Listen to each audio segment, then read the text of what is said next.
Hi, I'm Theo with Wild Coast Ecological.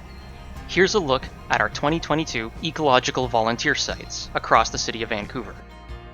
These sites are a mixture of brand new and older sites that need maintenance to ensure that invasive species don't return and that native plants will be planted come this fall.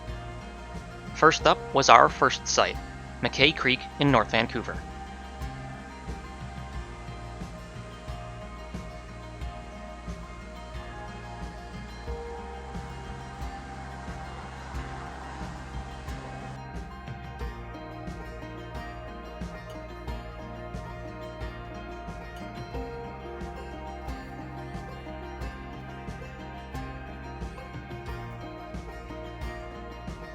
Our second site is Trout Lake in East Vancouver.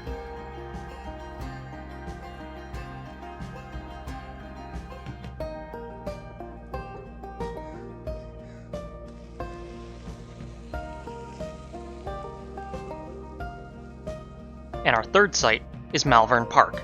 This one is brand new to us. If you're a student looking for volunteer hours, a local who wants to help maintain native habitat and diversity, or if you're brand new to the city and looking to learn about the ecology around, please visit our website at wildcoastecological.com. Go to the volunteer tab and sign up. You can also sign up for Eventbrite, which will give you notifications on where and when these events are happening. We hope to see you at one of these sites. Thanks for watching.